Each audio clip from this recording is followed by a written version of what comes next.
learning Quran together. بسم اللہ الحمدللہ والصلاۃ والسلام علی رسول اللہ۔ سورہ محمد آیت 31۔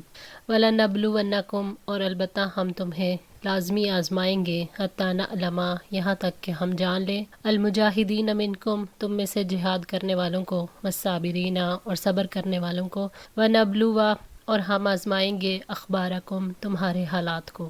اللہ تعالیٰ کی سنت ہے کہ وہ ضرور اپنے بندوں کو آزماتا ہے، اس لیے اس نے سب سے بڑے عمل پر اپنے بندوں کی آزمائش کی، اور وہ جہاد فی سبیل اللہ ہے۔ اللہ تعالیٰ اس آیت میں نبی صلی اللہ علیہ وآلہ وسلم کے ساتھیوں میں سے اہل ایمان کا ذکر فرما رہے ہیں۔ وَلَنَبْلُوَنَّکُمْ، کہ اے مومنو، اللہ تعالیٰ تمہیں دشمن سے، جہاد اور قتال سے آزمائے گا، یعنی تمہارے ایمان اور صبر کا امتحان لیں گے۔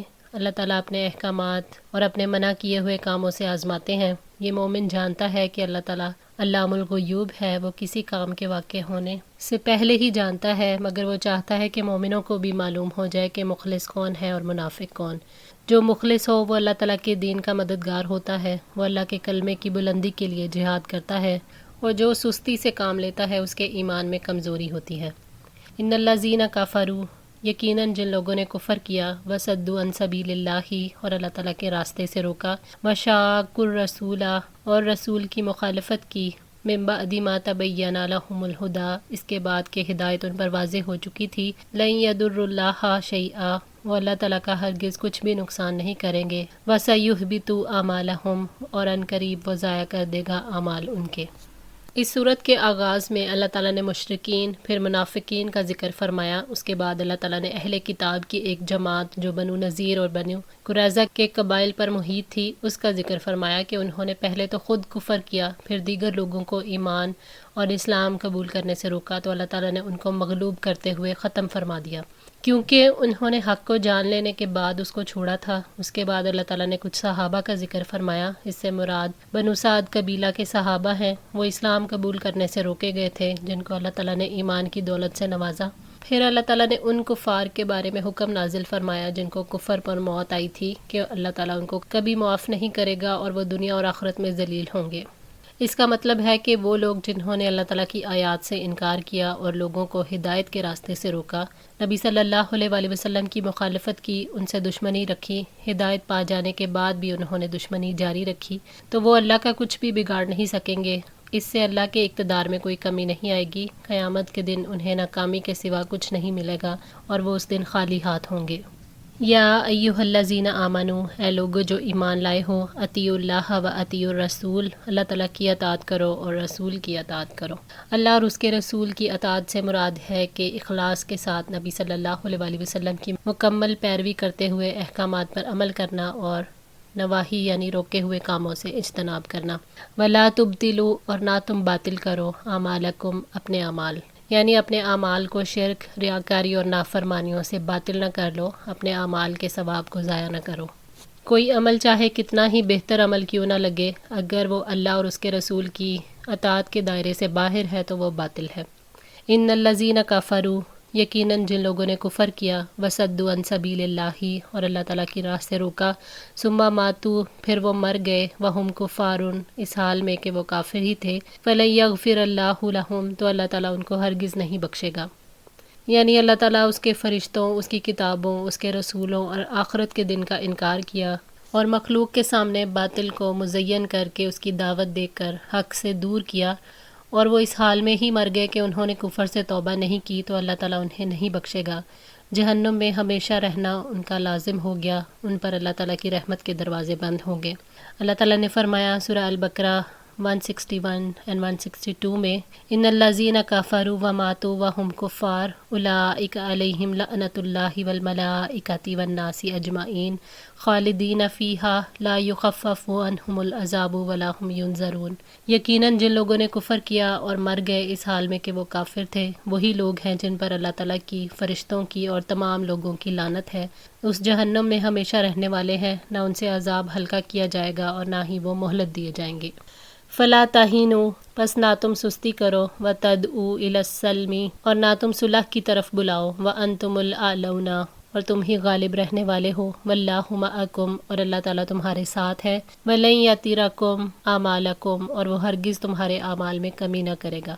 یعنی اپنے دشمن کے ساتھ جہاد کرنے میں سستی کا اظہار نہ کرو، کمزور بن کر صلح کی درخواست نہ کرو، نہ خوف کھاؤ بلکہ صبر کرو اور ثابت قدم رہو، تم ہی غالب رہو گے، اللہ تعالیٰ تمہارے ساتھ ہے، وہ تمہارے اعمال کے اجر کو کم نہیں کرے گا بلکہ تمہیں پورا بدلہ دے گا اور اپنے فضل سے اور بھی زیادہ دے گا۔ اس آیت کے مفہوم سے یہ غلط فہمی نہیں ہونی چاہیے کہ اسلام صلح پسندی کے خلاف ہے، بلکہ اس آیت کا مطلب یہ ہے کہ ایسی حالت میں صلح جوئی جائز نہیں ہے جب اسے کمزوری سمجھا جائے اور دشمن اور زیادہ دلیر ہو جائے، بلکہ مسلمانوں کو چاہیے کہ پہلے اپنی طاقت کا لوہا منوا لیں اور پھر صلح کے لیے بات چیت کریں تو کوئی مذائقہ نہیں۔ انما الحیات الدنیا، بلا شبہ دنیا کی زندگی، لعب و لہو، کھیل اور تماشا ہے، وَإِن تُؤْمِنُوا، اور اگر تم ایمان لاؤ، وَتَتَّقُوا، اور تم تقوی کرو، يُؤْتِكُمْ أُجُورَكُمْ، وہ تمہیں تمہارے اجر دے گا، وَلَا يَسْأَلْكُمْ أَمْوَالَكُمْ، اور وہ تمہارے مال تم سے نہیں مانگے گا۔ اللہ تعالیٰ نے دنیا کی حقارت اور ناپائیداری کو بیان فرمایا ہے کہ نہ تو اس میں عزت ہے، نہ عظمت، نہ پائیداری۔ اس کی مثال بچوں کے گھروندوں کی سی ہے کہ کھیلا تو کھیل لیا اور اکتا گئے تو توڑ دیا۔ وہ دنیا جس سے اللہ تعالیٰ کی رضا تلاش کی جائے وہی عظمت والی ہے، اس کا نتیجہ آخرت میں ظاہر ہوگا۔ اسی لیے فرمایا کہ اگر تم ایمان لا کر گناہوں سے بچتے رہے تو قیامت کے دن تمہیں تمہاری نیکیوں کا پورا بدلہ دیا جائے گا۔ وَلَا يَسْأَلْكُمْ أَمْوَالَكُمْ، یعنی وہ تمہیں تکلیف نہیں دینا چاہتا کہ تمہارے مال لے کر تمہیں چھوڑ دے جس سے تمہیں نقصان پہنچے۔ وہ تو تمہارے مال سے بے نیاز ہے، جو تمہارے پاس ہے وہ بھی اسی کا دیا ہوا ہے، جو تم صدقہ کرتے ہو وہ بھی اس کو نہیں چاہیے۔ وہ تو تمہارے محتاج بہن بھائیوں کی مدد کے لیے ہے، قیامت کے دن تمہیں اس کا پورا پورا اجر ملے گا۔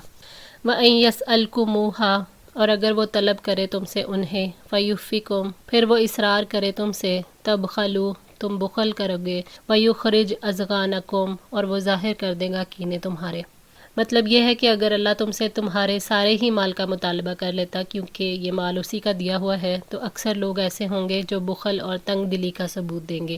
انسانی فطرت میں ہے بخل، اگر کل مال کا مطالبہ ہو تو انسان بخل بھی کر سکتا ہے اور اسلام کے خلاف غم و غصے کا اظہار بھی کر سکتا ہے۔ اگر اللہ تعالیٰ سارا مال مانگ لے تو انسانوں کے دلوں میں اسلام کے خلاف نفرت کے جذبات پیدا ہو جائیں اور دلوں کا کینہ ظاہر ہو جائے۔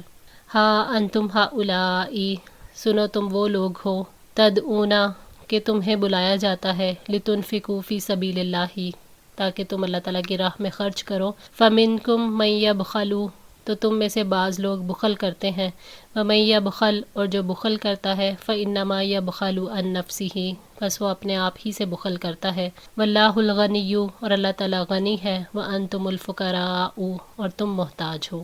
یعنی جب تمہیں اللہ تعالیٰ کے راستے میں خرچ کرنے کی دعوت دی جاتی ہے تو تم میں سے کچھ لوگ ایسے ہیں جو سکڑنے اور بخل کرنے لگتے ہیں۔ یہ دراصل اپنی جان کے لیے سکڑنا اور بخل کرنا ہے۔ وہ انفاق فی سبیل اللہ کو چھوڑ کر اللہ تعالیٰ کو کچھ نقصان نہیں پہنچا سکتے۔ انسان محتاج ہے اور اللہ تعالیٰ بے نیاز ہے۔ اس کا مطلب یہ ہے کہ اللہ تعالیٰ خرچ کی ترغیب اس لیے نہیں دیتا کہ اسے تمہارے مال کی ضرورت ہے، وہ تو انسانوں کے نفع کے لیے حکم دیتا ہے تاکہ ان کے اپنے نفس پاک ہوں اور پھر ضرورت مندوں کی ضروریات بھی پوری ہو جائیں۔ تم اپنے دشمن پر غالب اور برتر رہو، اللہ تعالیٰ تمہارا محتاج نہیں، تم اللہ کی رحمت اور مدد کے محتاج ہو۔ وَإِن تَتَوَلَّوْا، اور اگر تم منہ موڑو گے، یستبدل، وہ بدل لائے گا، قوماً غیرکم، ایک قوم کو تمہارے سوا، ثم لا یکونوا امثالکم، پھر وہ تم جیسے نہ ہوں گے۔ یعنی اگر تم نے اللہ تعالیٰ کی فرما برداری سے منہ موڑ لیا، اللہ تعالیٰ کے احکامات کو پس پشت ڈال دیا تو اللہ تعالیٰ تمہاری جگہ ایسی قوم کو لے آئے گا جو نافرمان اور سرکش نہیں ہوں گے۔ وہ اللہ تعالیٰ کے احکامات کو سنیں گے، ان کو جانیں گے اور ان پر عمل بھی کریں گے۔ وہ اللہ اور اس کے رسول کی اطاعت کرنے والے، اللہ اور اس کے رسول سے محبت کرنے والے ہوں گے، جیسا کہ اللہ تعالیٰ نے فرمایا، اے لوگو جو ایمان لائے ہو، تم میں سے جو بھی اپنے دین سے پھر جائے گا تو اللہ تعالیٰ جلد ہی ایسے لوگوں کو لے آئے گا جن سے وہ محبت کرے گا اور وہ اس سے محبت کریں گے۔ وہ مومنوں پر بہت نرم اور کافروں پر بہت سخت ہوں گے۔ وہ اللہ تعالیٰ کی راہ میں جہاد کریں گے اور کسی ملامت کر کی ملامت سے نہ ڈریں گے۔ یہ اللہ تعالیٰ کا فضل ہے، وہ جسے چاہتا ہے عطا کرتا ہے، اور اللہ تعالیٰ بڑی وسعت والا، سب کچھ جاننے والا ہے۔ سورہ المائدہ 54۔ الحمدللہ، اللہ تعالیٰ کی توفیق اور مدد سے سورہ محمد آج مکمل ہوئی۔ اللہ تعالیٰ سے دعا ہے کہ ہم سب کو استقامت عطا فرمائے، ہماری غلطیوں کوتاہیوں کو معاف فرما کر ہم سب کی اصلاح فرمائے، قرآن پاک کو پڑھنے، سمجھنے اور اس پر عمل کرنے کی توفیق عطا فرمائے۔ جزاکم اللہ خیر، والسلام علیکم ورحمۃ اللہ وبرکاتہ۔